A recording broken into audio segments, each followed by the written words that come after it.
Thank you to my Patreon and Tier 2 YouTube members. Find out how you can support in the description. For those of you that may be unaware, with the launch of Season of the Witch, Bungie introduced the new Exotic Mission Rotator into the game under the Legend tab. This essentially allows us to run old exotic missions from the past and earn the exotic weapons assigned to them in the present day. Pretty cool, right? Well, that's not all, because Bungie also assigned a lot of really old seasonal legendary weapons into these missions for players to earn and craft. Whereas previously, these weapons were basically unobtainable, and now they can be farmed as much as you'd like until you get the ones you want. And in this video, I'm going to be breaking down the best weapons from these exotic missions, so you not only know what weapons to be looking out for, but also what missions you'll need to farm to get them. This video is mainly aimed for my newer players out there, so I hope you enjoy, and if you find this video helpful, please feel free to not only subscribe, but also head over to the Twitch channel and drop a follow over there as well. With that said, let's begin. Now, you've probably gathered that running old exotic missions will net you older seasonal weapons, but let's go over exactly how this works. For your first run of the week, you'll be given a guaranteed deep sight weapon that has not already had its pattern unlocked. On every repeat completion of this mission, after your weekly guaranteed deep sight, you'll be given an additional weapon from the mission's pool. However, this weapon won't be guaranteed to be a red border, but will still have the chance to drop as one. Also, alongside repeated farming and the weekly completion, which will guarantee your red border, you'll also have a weekly challenge that you can complete, which will give you yet another guaranteed deep sight weapon. Now, which missions will give which weapon set? Starting with Presage, here we have the exotic Dead Man's Tale, as well as the legendaries being 𝗍𝗓𝗔𝗠𝗣𝗦 Whisper, Bump in the Night, Tears of Contrition, Hollow Denial, Firefight, Without Remorse, Austringer, DRANG, Beloved, and CALUS Mini-Tool. Moving on to the Vox Obscura, this exotic is the Dead Messenger, with the legendaries being Explosive Personality, Recurrent Impact, Under Your Skin, Sweet Sorrow, Thoughtless, and Peace of Mind. Finally, we have Operation Seraph Shield. The exotic here is Revision 0, with the legendaries being Fire and Forget, Tripwire Canary, Disparity, Path of Least Resistance, Judgment of KELGORATH, RETROFIT ESCAPADE, and the IKELOS Hand Cannon, Shotgun, Sniper Rifle, and SMG. Now that you know how farming these weapons work and which missions will have which weapons, let's go over my list of the best ones you should be keeping your eyes out for. Sweet Sorrow. Whenever Witch Queen introduced crafting into the game, Sweet Sorrow was easily my quote-unquote first love when it came to the new system, as I was absolutely hooked on this gun after crafting my role for the first time. And I'm pleased to announce that even after all this time, Sweet Sorrow remains one of the best auto rifles in the game. This weapon is only one of 2 ARC 720s in the game right now, with the other being from Iron Banner, and Sweet Sorrow is easily the best of the two. Firstly, it comes with the origin trait Land Tank, which states that final blows will increase resilience and damage resistance from combatants and will stack up to 3 times. To this day, this has always been one of my favorite origin traits, but we're not done yet because we also have a fantastic perk pool here too. With the combinations such as Triple Tap Focus Fury, Stats for All 1 for All, and even Demo in that second column if you'd like to combine it with Stats for All or Perpetual Motion, this weapon has you covered. Personally, I went with the Stats for All 1 for All roll, as 720s can feel a little lackluster on the damage side of things at times, but once you ramp up that 35% damage buff, this thing absolutely melts. Easily my favorite auto rifle in the game, and I highly suggest crafting it. Hollow Denial. I know with the recent changes to how double special loadouts function in Destiny 2, not as many people are hot on the playstyle anymore, which also means a bit of a drop in popularity for trace rifles. However, I love me some trace rifles, and I love me some Hollow Denial. This weapon comes with some pretty dope perks and is perfect for any player out there trying to maintain their ammo economy. Taking a look at the perks, in the first column we have the almighty Lead from Gold, which is absolutely perfect for just such a thing. In the second column, we can combine this with Dragonfly, Repulsor Brace, and even Killing Tally, which I feel we don't see that often, and personally I did opt to go for Killing Tally for upwards of 30% extra damage on my weapon. There isn't too much else to say here, as pretty much all trace rifles will function the same, with just minor differences usually found in their perk pools. As for Hollow Denial, if you're looking for the best ammo economy in the business for a trace rifle, go with this one, Retrofit ESCAPADE. This weapon confuses me a bit because I always see more hardcore players absolutely dogging on it constantly, and even though I consider myself a hardcore player, I absolutely love it. I guess it's just people disliking it from back when it was a DPS option because volatile rounds were bugged, and they didn't like how boring the DPS strat was with Retrofit Escapade. That's the only reason I can really think of, because Retrofit absolutely slays out whether it's being used for general ad clear or any beefy health bar like your traditional major or champion. This is the only 900 RPM machine gun that I personally have ever considered touching, and that's because of its excellent ammo economy and damage output with a roll like 4th times the charm and target lock. I know when it comes to void machine guns, many players out there are going to point fingers and they'll say things like commemoration or even corrective measure are the better options, but for one, not everybody raids in this game, and for two, the game is not nearly hard enough to warrant always using the meta, and sometimes I like to switch things up, and that's exactly what I do when running this weapon. It's one of the most fun guns to use in the game for me, and it's constantly in my inventory for whenever I need it. Dead Messenger. I know this weapon isn't a legendary like the others on the list, but out of all the exotic weapons that these missions will give you, Dead Messenger easily got the biggest glow up. That's because if you run repeats of Vox Obscura after having the crafted version, you can earn yourself the perk of Demolitionist on this GL, and that turns Dead Messenger into an even bigger monster than it already was.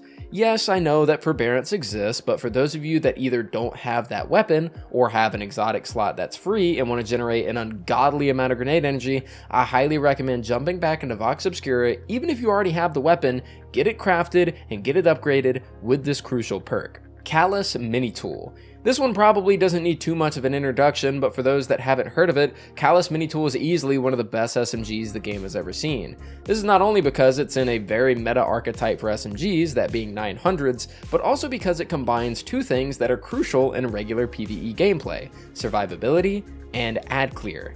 Now, with a role like Unrelenting and Incandescent, you'll accomplish both of those things, but if you find yourself not needing the extra heals, you can always go the route of Threat Detector, mainly for the increased reload when near enemies. In my opinion, this weapon has always felt like a must-have for solar builds and PvE, but if you're someone that doesn't mind using something just a little different, I may have an even better weapon for you if you're wanting to sling out as many solar abilities as possible. DRANG. Now listen, if you've been watching my channel for a while, you would know that I am a certified sidearm hater. I've just never liked this weapon type when it comes to PvE, but the DRANG is one of the few that I really love. I even adorned it with the highest honor I can bestow a weapon, the Trials Memento. My ass ain't playing PvP often, so that's gotta mean something. Anyways, this weapon is similar to the CALUS Mini Tool in regards to it being an absolute staple for solar builds. However, in this case, you'd want to use the DRANG for more ability regen because it rolls with Wellspring in that first column. A lot of weapons traditionally will roll this in the second column, but in DRANG's case it rolls in the first, leaving Incandescent upper grabs in the second. I personally like to run this weapon with my Sunbracer build because sometimes you can mess up your melee ability to proc your grenades, and DRANG will help you get it back much faster. Like I said, I hate on sidearms all the time, but I would never hate on the DRANG. IKELOS SMG. This is in my opinion, and I must reiterate my opinion, so don't hate on me CALUS Mini Tool fans, this is the best SMG in the game for general play, which is absolutely insane because it's low-key been the best SMG since its reissue in Season of Arrivals, which I even still have my OG version and use it from time to time. At first it was good because of Warmind cells, but once those got nerfed and eventually removed, people just kept on using it because it feels great and it performs well. With its reissue in Season of the Seraph, it came back with a vengeance, and although it no longer rolls with Demolitionist like the old one, it can roll with Volt Shot in that second column. The weapon also has with it in the first column Feeding Frenzy, Shoot to Loot, Perpetual Motion, and even Threat Detector that you can pair with Volt Shot so you can get the most out of this thing. Also, the new IKELOS SMG comes with the Rasputin's Arsenal Origin trait, which will refill 50% of your magazine when breaking an elemental shield, which is absolutely huge for sustained damage. Overall, an absolute monster, and I'm not kidding when I say that literally every PvE player needs to have this gun. Explosive Personality. This is a weapon that I don't see getting too much praise nowadays, but it's absolutely one that I still use from time to time, and most recently I used this one in my day 1 challenge clear of Crota's. That's because Explosive Personality, while not having the ad clear potential of Forbearance, would turn you into a literal land tank. because of the origin trait. The more kills you get, the more resilience and damage resistance you get to 3 total stacks, and you can combine this with the perk Unrelenting to absolutely ensure that you'll be able to clear rooms of enemies while also staying alive in those clutch situations. It also rolls Threat Detector, Field Prep, Feeding Frenzy, Stats for All, and Autoloading in the first column to give you as many options as possible for your own personal role. I absolutely love this GL, although I will say that it is pretty rare that I take it out of the vault. However, in situations like day 1 raids, or really any situation where I want to make sure 100% that I don't die, while also being productive with ad clear, I love to whip out the explosive personality. Path of Least Resistance. Just like I said earlier with the Hollow Denial, these trace rifles are mostly one and the same aside from some very small differences in the perks. So what exactly does this one bring to the table? Hollow Denial brought ammo economy, so what do we have here? Mainly, what you're going to want to look for on this weapon is shoot to loot. This can be absolutely clutch in situations where you need more special without needing to travel half the map to get it, or if you're a real pro, you can use this to pick up heavy ammo mid-damage phase to continue pumping out DPS in a pinch. Path of Least Resistance also rolls with Volt Shot and Dragonfly in the second column if you want to have some added tick damage or some ad clear, with it also getting 1 for all if you purely want the highest damage buff possible. I've used this trace probably the most out of all the legendary ones in the game, and I highly recommend it. Judgment of KELGORATH.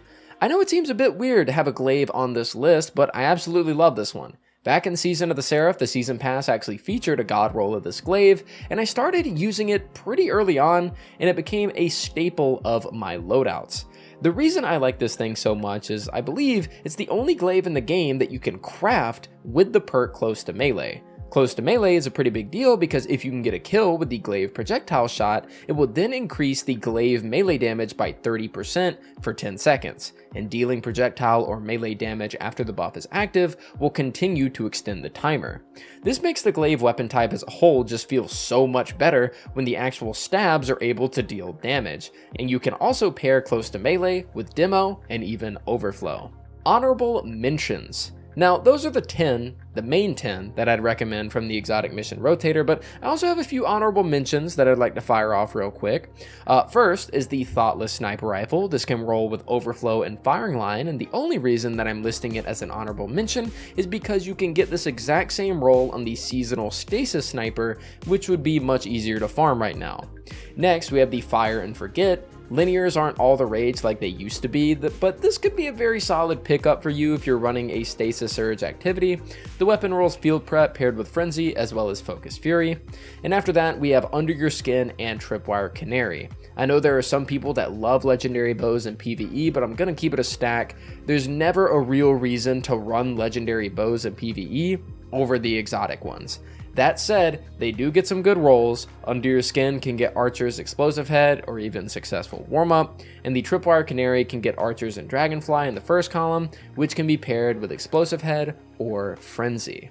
And with that said, ladies and gentlemen, those are my favorite weapons from the farmable exotic missions here in Destiny 2. There's definitely a lot to choose from, and I'm sure I may have missed a favorite or two of yours, but this video should help guide you when it comes to getting some of the best loot in the game for PvE. Now let me know what some of your favorites are down in the comments down below, and shout out to all of my death singers from the last video.